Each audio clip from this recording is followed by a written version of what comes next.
Twelfth RBSC आप लोगों के क्वेश्चंस थे मेरे पास में, तो उन क्वेश्चंस को हम लोग कर रहे थे। ठीक है, तो एक क्वेश्चन तो ये था कि A vector B vector C vector दिया हुआ हो तो इसका क्या निकालना है, मेरे को आयतन निकालना है। क्या निकालना है इसका, मेरे को आयतन। तो देखो आयतन निकालने का तरीका बहुत ही अच्छा है। आयतन निकालने के लिए आप क्या करो, आयतन आप निकालने के लिए देखो देख सकते हो ए बी सी, ये होता है आयतन, यानी कि ये होता है अदिश त्रिक गुणनफल। वेक्टर के अंदर मैंने बताया था ये होता है अदिश त्रिक गुणनफल, और ये किसके बराबर होता है, आयतन के बराबर। इसको हम लिख सकते हैं A vector dot B vector cross C vector. तो सबसे पहले आप क्या निकाल लो, B vector cross C vector. क्या निकालोगे आप, B vector cross C vector को। तो यहाँ पे हो गया आई, यहाँ पे हो गया जे, यहाँ पे हो गया के। आई की वैल्यू लिख लो आप 4 -3 और 1, ये हो गया 3, सॉरी आई की वैल्यू अपन ने गलत लिख दी। बी की वैल्यू है अपने पास में 3 2 -1, ये हो गया 3 -1 और 2, ये हो जाएगा आई। इसको और इसको हटा दो, देखो इसको और इसको हटा दो, कितना हो गया 4 -1 यानी कितना हो गया 3, फिर माइनस का जे, ये हो गया 6 + 3, ये हो गया 9, फिर ये -3, ये हो गया -3 -6 यानी कि माइनस का 9, यानी कि हो गया 3i 9j 9k कैप। ये हो गया B vector cross C vector. मुझे किससे इसका अदिश गुणनफल किससे करना है, मेरे को ए वेक्टर के साथ। ए वेक्टर के साथ क्या करना है मेरे को, अदिश गुणनफल, यानी कि ए वेक्टर के साथ, ए वेक्टर है मेरे पास में 4i -3j + k कैप। इसका अदिश गुणनफल करेंगे। देखो अदिश गुणनफल में क्या होता है, 3 × 4 12, i × i 1, i × j 0, i × k 0, खत्म काम। -9, ये हो गया 9 27, और ये हो गया -9, ये आ गया 30। ये कितना आ गया, माइनस का 30 है जो भी है। आयतन कितना आ गया आपका, -30। कितना आ गया आपके पास आंसर, 30। तो ऐसे निकालते हैं अपन इसको आयतन को। ऐसे का निकालते हैं हम लोग आयतन को। देखो ये आयतन निकालने का तरीका है। दूसरा क्वेश्चन पूछा था कि भाई उस रेखा का समीकरण ज्ञात कीजिए जो रेखा से गुजरे तथा इतने के समांतर हो। देखो भाई इसमें देखना है, आपको पता है किसी भी रेखा से गुजरे तो उसका समीकरण क्या होगा, x माइनस, यहाँ पर लिख लो x - x1 upon alpha, y - y1 upon beta, z - z1 upon gamma. तो इसमें x1 y1 z1 तो क्या होते हैं, ये कार्तीय रूप है। कौन सा रूप है ये भाई, कार्तीय रूप। x1 y1 z1 तो होते हैं वो पॉइंट जिससे रेखा गुजर रही है। तो किससे गुजर रही है भाई, x - 1 by alpha, y - 2 by beta, z - 3 by gamma. और अल्फा बीटा गामा होते हैं दिक अनुपात कौन सी रेखा के, जो हो समांतर। तो x माइनस ये क्या है, इसके समांतर है। इसमें देखो बहुत ही सारी चीजें, मैं इसको 173 ले लेता है अल्फा बीटा गामा की वैल्यू, लेकिन इसके अंदर थोड़ा डिफॉल्ट आ गया। क्यों, क्योंकि मेरे पास फॉर्मूला क्या होता है, x - x1 by alpha, y - y1 upon beta, और z - z1 अपॉन गामा। यहाँ z की जगह कितना है 2z, तो इसको सेट कर लेते हैं। रेखा का समीकरण क्या हो जाएगा मेरे पास, x - 2 अपॉन 1, y + 3 अपॉन 7, यहाँ 2 कॉमन ले लो तो ये हो जाएगा z - 3 अपॉन 3/2। ठीक है, ये हो गया मेरे पास में। अब मेरे पास दिक अनुपात क्या आ गया, 1 7 और 3/2। कितना आ गया, 1 7 3/2। ये इस रेखा की समीकरण में पुट कर दो, x - 1 अपॉन 1, y - 2 अपॉन 7, और z - 3 अपॉन 3/2, यानी कि कहाँ आ जाएगा, यहाँ आ जाएगा। ये आपकी क्या हो जाएगी, रेखा की समीकरण। ये आपकी हो जाएगी रेखा की समीकरण। इजी है। इसका अगर मैं सदिश रूप लिखूं, कौन सा रूप लिखूं, सदिश रूप अगर पूछ ले तो क्या होता है, आर वेक्टर बराबर A vector plus T B vector. सदिश रूप क्या होता है, R vector is equal to A vector plus T B vector. A vector वो है जिससे गुजर रही है, किससे गुजर रही है, i cap 2j cap 3k cap, plus T B vector है जिसके समांतर, इसके समांतर है भाई। तो ये क्या हो गया, i 7j + 3/2 k कैप। और इससे इसको सॉल्व करके आप इसको लिख सकते हैं। ये कौन सा रूप है, इसका सदिश रूप है। कौन सा रूप है इसका, ये सदिश रूप। ठीक है भाई, तो इस तरीके से हम इसका क्या नाम है, क्वेश्चन कर सकते हैं। कोई दिक्कत वाली बात नहीं है। ये 2 क्वेश्चन थे आप लोगों के, और भी क्वेश्चन हो तो वो बताना आप मेरे को। ठीक है, उसके अलावा ये जो 3D है, इसके अंदर मैंने आपको 3D पूरी कंप्लीट करवा दी। मैंने आपको सरल रेखा का ऑलमोस्ट करवा दिया। ठीक है, तो सरल रेखा के जितने भी क्वेश्चन आपसे हो सकें बुक के अंदर है, ऑलमोस्ट हो जाएंगे। 14.45 तक जितने भी क्वेश्चन है, 14.4 तक, 4 तक के सारे क्वेश्चन आपसे हो जाएंगे। जो भी क्वेश्चन नहीं आएगा आप उसको लिखोगे भाई। ठीक है, अब अपना टॉपिक के ऊपर आते हैं अपन वापस। अपना टॉपिक क्या चल रहा था, सरल रेखा के अंदर देखो, सरल रेखा में आपको मैं वापस थोड़ा सा रिपीट करवा देता हूँ। सरल रेखा के अंदर अपना क्या चल रहा था,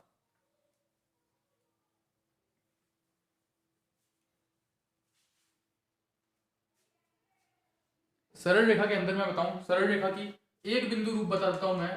एक बिंदु रूप के लिए मेरे पास क्या होना चाहिए, एक पॉइंट जिससे वो रेखा गुजरे और एक समांतर रेखा जिसके वो कहो, जिसके क्या लूंगा मैं, दिक् अनुपात। तो एक बिंदु में सदिश रूप क्या था मेरे पास, सदिश रूप था आर वेक्टर बराबर A vector plus T B vector. इससे तो गुजर रही थी और इसके क्या थी, वो समांतर थी, इसके क्या थी, वो समांतर थी। और इसी का मैं काढ़ते रूप लूं, काढ़ते रूप क्या था इसका, x minus x one upon A, y minus Y one upon B और z minus Z one upon gamma. ठीक है, ये हो गया इसका काढ़ते रूप। अगर मैं दो बिंदु रूप लूं, दो बिंदु रूप में क्या था फॉर्मूला, आर वेक्टर बराबर A vector plus T B vector minus A vector. ठीक है, जिसके समांतर होगा उसमें से क्या हो जाएगा, माइनस। और अगर इसका काढ़ते रूप लूं तो x माइनस एक्स वन और x2 minus x one, Y minus Y one upon y2 minus Y one और z minus Z one upon z2 minus Z one. देखो x2 minus x one, y2 minus Y one, z2 minus Z one क्या थे, दिक्कनुपाती थे, दिक्कनुपाती थे, तो वो दिक्कनुपाती हो गए अपने पास।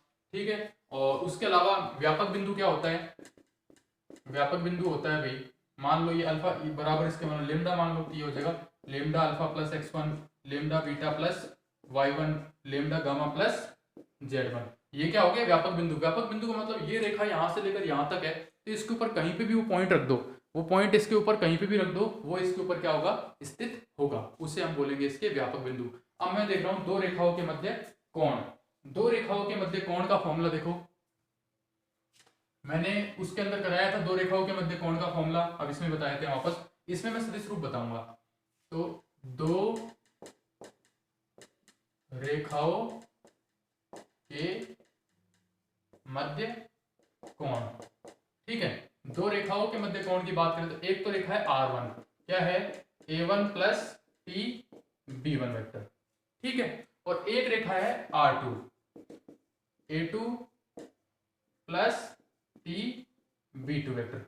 इस टी का मतलब है कितने गुना, एक गुना, दो गुना, तीन गुना। ठीक है, तो उनके मध्य फॉर्मूला क्या होगा, cos theta is equal to B1 vector B2 vector upon B1 vector का मॉडुलस और B2 वेक्टर का मॉडुलस। मान के चलो अगर वो काढ़ते रूप में होता तो काढ़ते रूप में कैसे होता, x minus x one upon A one, Y minus Y one upon B1, z minus Z one upon C1। एक रेखा तो ये होती है मेरे पास में, और एक रेखा क्या होती है, एक रेखा क्या होती है हमारे पास में, x minus X two upon A2, Y minus Y two upon B2, z minus Z two upon C2।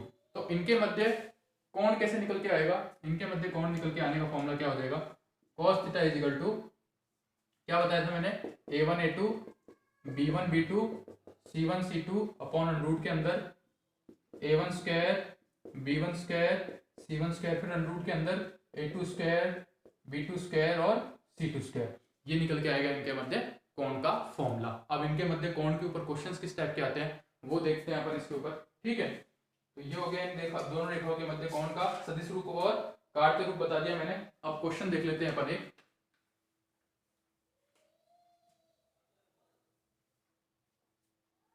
Question देखो, आर वेक्टर बराबर 3i plus 2j, are vector बराबर 3i plus 2j minus 4k plus lambda, lambda लगा के i plus 2j plus 2k, I vector 2j vector plus 2k vector. एक रेखा की समीकरण तो ये है और दूसरी रेखा की समीकरण ये रही। वो क्या दे रखी है मेरे को, 5i minus 2k, 5i minus 2k plus mu 3i plus 2j plus 6k, 3i plus 2j plus 6k क्या।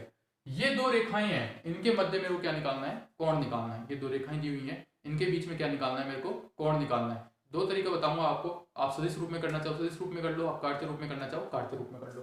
सदिश रूप में करना चाहें तो फॉर्मूला क्या था, cos theta is equal to B1 vector dot B2 vector upon B1 vector का मॉडुलस और B2 वेक्टर का मॉडुलस। ठीक है, v1 वेक्टर, देखो फॉर्मूला क्या होता है, r vector plus t, sorry formula क्या होता है मेरे पास में, एक रेखा की समीकरण क्या होती है, r वेक्टर बराबर a vector plus t b vector, तो यही तो होगा मेरा b। ठीक है भाई, तो ये हो जाएगा मेरे पास में i plus 2j plus 2k, और ये हो जाएगा मेरे पास में 3i plus 2j plus 6k। अब इनका मॉडुलस ले लो, मॉडुलस लेना मैंने स्टार्टिंग में सिखाया था। मॉडुलस कैसे लेते हैं, अंडरूट लगाओ, इसका स्क्वायर इसका स्क्वायर इसका स्क्वायर, 1 प्लस 4 प्लस 4, और इसका भी मॉडुलस लेंगे अपन तो 9 प्लस 4 प्लस 36, ये लगाना, मॉडुलस लगाना जरूरी है। तो i इंटू 3, ये दोनों मल्टीप्लाई हो रहे हैं भाई, 1 इंटू 3 3, 2 इंटू 2 4, 2 इंटू 6 12, यानी कि 12। ठीक है, ये हो गया 8 और 9 यानी कि 3, और ये हो गया 7, यानी कितना आ गया 7 या 21, 12 और 4 16 और 3 19, ये कितना हो गया 19/21। ये क्या आ गया इसका दोनों के बीच में कोण, यानी कि थीटा बराबर cos इनवर्स 19/21। ये क्या आ गया इसका आंसर आ गया भाई। ठीक है, अब अपन देखना चाहें इसको सदिश रूप में करना चाहें, किस रूप में करना चाहें, सदिश रूप में करना चाहें, तो पहले इस समीकरण को सदिश रूप में चेंज करेंगे। तो इस समीकरण को सदिश रूप में चेंज करेंगे कैसे होएगा, देखो वैसे तो आंसर आ गया इसका, अब मैं इसको किस में रूप चेंज कर रहा हूँ, सदिश रूप में, सॉरी कार्तीय रूप में। कार्तीय रूप में क्या करेंगे, कार्तीय रूप में समीकरण चेंज करेंगे तो x minus x1 upon 1, y minus y1 upon ये z माइनस, ये माइनस पहले से है तो किसका बन जाएगा, ये प्लस का, अपॉन 2। एक समीकरण तो ये हो गई, इसकी समीकरण क्या हो जाएगी, x minus 5 upon 3, y minus, ये माइनस पहले से, ये तो माइनस माइनस प्लस 2 अपॉन कितना हो जाएगा भाई, 2 हो जाएगा। ठीक है, और z माइनस, अरे इसमें तो ये सीधा 2 था, ये तो 0 हो गया यहाँ पे। ठीक है, और ये हो गया z minus minus plus upon 6। अब इसमें फॉर्मूला क्या था मेरा, इसमें फॉर्मूला था cos थीटा बराबर, ये तो होता है a1 b1 c1 a2 b2 c2, यही तो होता है। तो 3 एकम 3, 2 दूनी 4, 6 दूनी 12, ये सेकंड मेथड है भाई इसका। ठीक है, इसका वर्क कर लो, क्या होता है नीचे formula a1 square b1 square c1 square, 4 plus 4 plus 1 under root के अंदर, और ये कितना हो जाएगा 9 प्लस 4 प्लस 36, उतना ही आएगा 19/21, उतना ही आएगा अपने पास में 19/21। इस तरीके से इसके क्या होंगे, क्वेश्चंस होंगे। और क्वेश्चंस देखते हैं इसके ऊपर, और क्वेश्चंस किस टाइप से हैं। एक क्वेश्चन और है, यदि सरल रेखा, देखो एक क्वेश्चन और दिया हुआ है हमको, वो क्वेश्चन और करते हैं।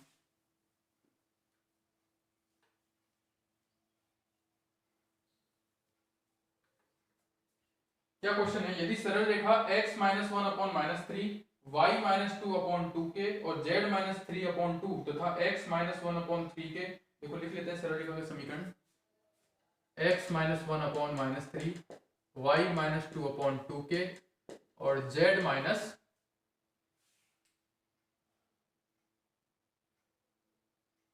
3 अपॉन 2।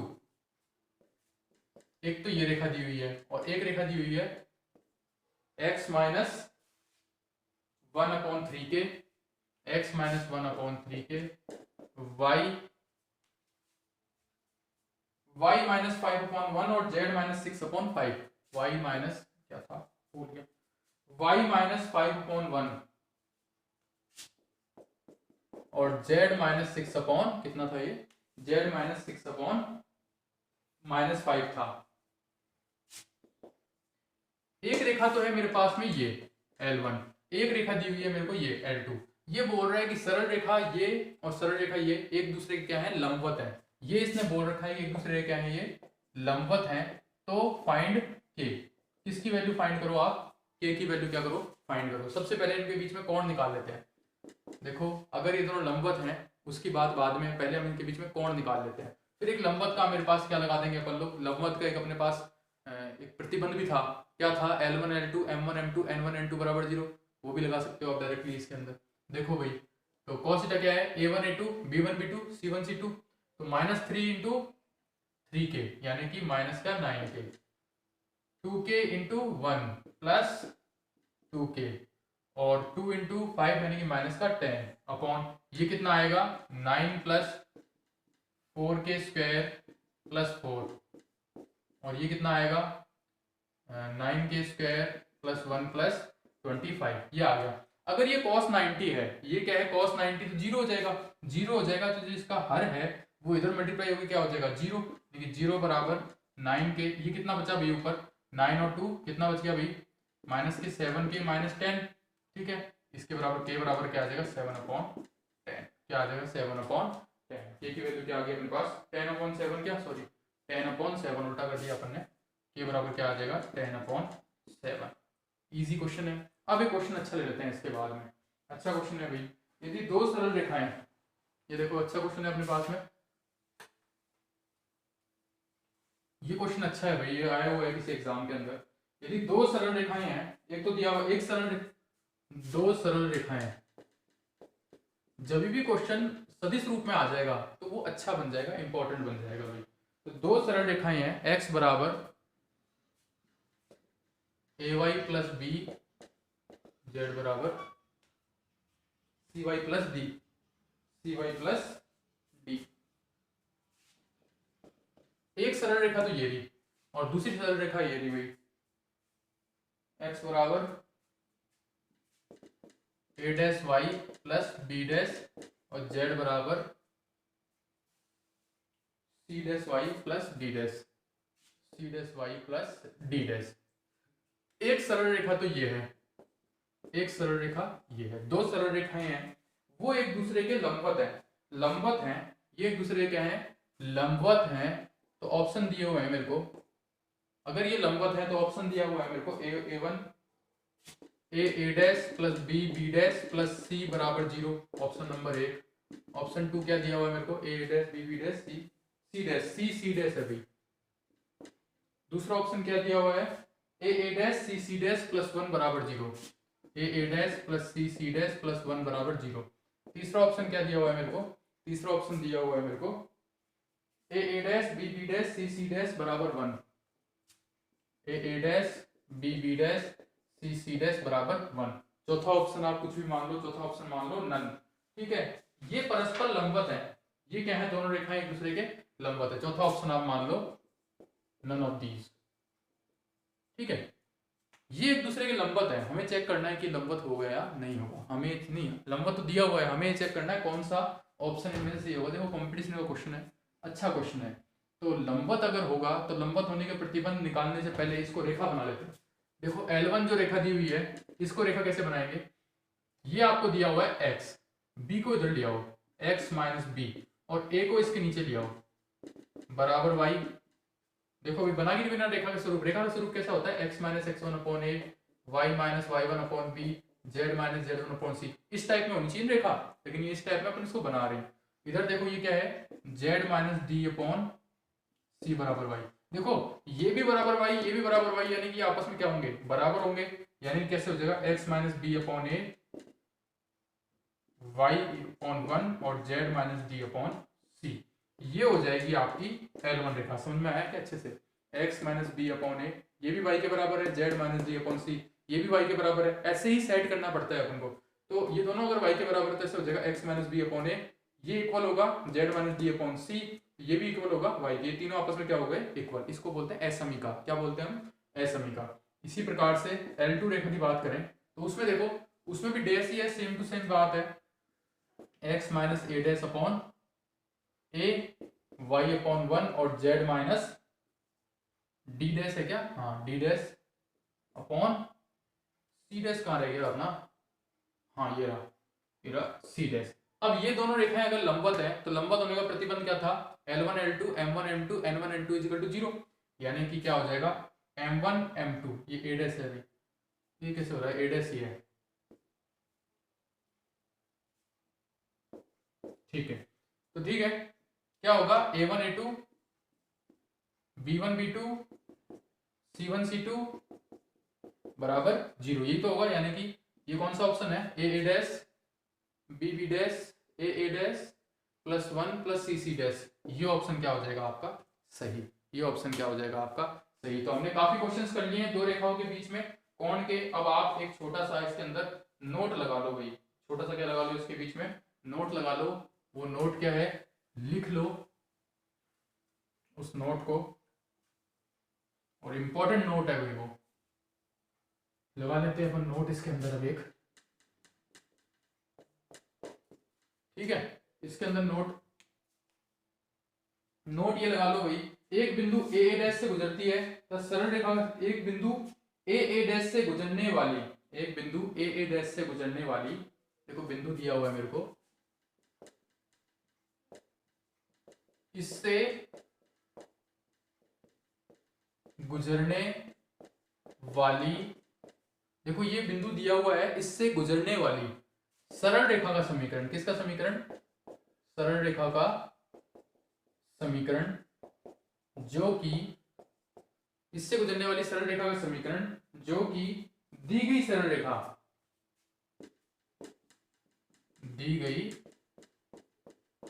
सरल रेखा R1 बराबर A1 प्लस टी B1, ठीक है, R1 बराबर A1 प्लस टी B1 तथा R2 बराबर A2 प्लस टी B2 के लंबवत हो। देखो भाई अभी तक हम सरल रेखा का समीकरण कैसे निकाल रहे थे, ये सरल रेखा का समीकरण निकालना है तो एक बिंदु तो उसके समांतर होना चाहिए और एक उससे गुजरना चाहिए, ठीक है। अब मैं क्या कर रहा हूं कि इस बिंदु से तो वो गुजर रही है, ठीक है, लेकिन अब वो समांतर नहीं है, मान लो वो क्या नहीं है, समांतर नहीं है। समांतर नहीं है तब कैसे करेंगे, समांतर नहीं है, डेफिनेटली अगर समांतर नहीं है तो क्या होगी, लंबवत होगी। तो अगर समांतर नहीं है तो वो रेखाएं दोनों क्या है, लंबवत है, वो रेखाएं क्या है, दोनों लंबवत है। तो उस रेखा का समीकरण क्या हो जाएगा, आर वेक्टर बराबर ए वेक्टर प्लस, उस रेखा का समीकरण हो जाएगा आर वेक्टर बराबर A vector plus T B1 vector into B2 vector, यानी कि इन दोनों वेक्टर्स के। और आपको इसका कॉन्सेप्ट समझाता हूं, क्या होगा इसका आंसर, आर वेक्टर बराबर A vector plus T B1 vector into B2 vector. आप यूजुअली यहां पर क्या देखते हो, आप यूजुअली देखते हो आर वेक्टर बराबर टी B वेक्टर, ये क्या होता है, समांतर ही तो होता है, ये इसके समांतर होता है, ठीक है। अब देखो B1 इंटू B2 निकालेंगे। अब आप वापस आ जाओ सदिश के अंदर, ये तो हो गया फॉर्मूला। अब ये फॉर्मूला आया कैसे वो बता रहा हूं मैं आपको, ये फॉर्मूला आया कैसे, सदिश के अंदर आ जाओ। सदिश के अंदर ये कोई B1 वेक्टर है और ये कोई B2 वेक्टर है, इनका अगर मैं सदिश गुणनफल कर दूं, क्या कर दूं, सदिश गुणनफल B1 vector into B2 vector कर दूं, तो आपको पता है एक एन कैप मिलता है, क्या मिलता है, एक एन कैप, और वो एन कैप इसके क्या होता है, लंबवत, इसके क्या होता है, लंबवत। तो देखो ये दोनों रेखाएं समझो बात को, ये तल है, ये रेखाएं इसके लंबवत है, और इसके भी अगर मैं लंबवत की बात करूं तो वो इसके क्या हो जाएगा, समांतर हो जाएगा, नहीं हो जाएगा। इन दोनों के एन कैप क्या है, लंबवत, इन दोनों के एन कैप क्या है, लंबवत, और ये रेखा इसके क्या है, लंबवत, इसके क्या है, लंबवत। देखो ये समतल है, ये इसके क्या है, लंबवत, ठीक है बात। अब ये जो लंबवत है इसके लंबवत है, लेकिन ये इसके तो क्या होगा, इसके तो क्या होगा, ये समांतर, इसके तो क्या होगा, ये समांतर होगा कि नहीं होगा, ये बताओ, इसके तो क्या हो जाएगा, ये समांतर। इस तरीके से इसको क्या निकाल देंगे अपन, लंबवत के लंबवत क्या होगा, समांतर। आपको इतना कॉन्सेप्चुअल चलने की जरूरत नहीं है, आपको सिर्फ इतना याद रखना है कि ए वेक्टर से गुजरने वाली और इन दोनों रेखाओं के लंबवत रेखा का समीकरण क्या होगा, कि इन दोनों रेखाओं के जो मेरे पास बी वेक्टर है ना, उनको आप अदिश गुणनफल कर दो, क्या कर दो, उनको आप अदिश गुणनफल कर दो, दोनों का अदिश गुणनफल करते ही क्या आ जाएगा, इसका लंबवत होने का क्या आ जाएगा, समीकरण। ये नोट था भाई, क्यों था ये नोट, क्योंकि अभी तक हमारे पास क्या था, समांतर होने का प्रतिबंध था, अभी तक हमारे पास किसका था, समांतर होने का प्रतिबंध था। अब हमारे पास है अगर लंबवत भी हो तो कैसे निकालना है, उसका भी है क्वेश्चन, एक इसका ऊपर कर लेते हैं अपन, तभी समझ में आएगा अच्छे से। ये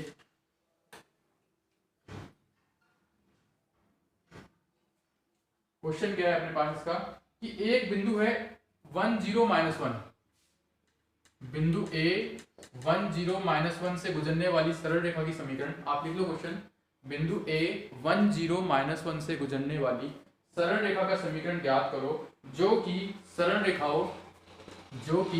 रेखाओं आर वेक्टर बराबर 2i - j plus k cap plus lambda 2i + 7j - 3k cap, 2i minus 7j plus 3k cap तथा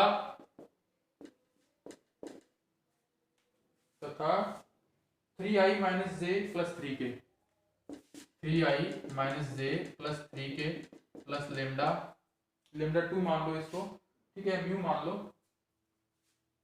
mu 2i minus 2j plus 5k के लंबवत।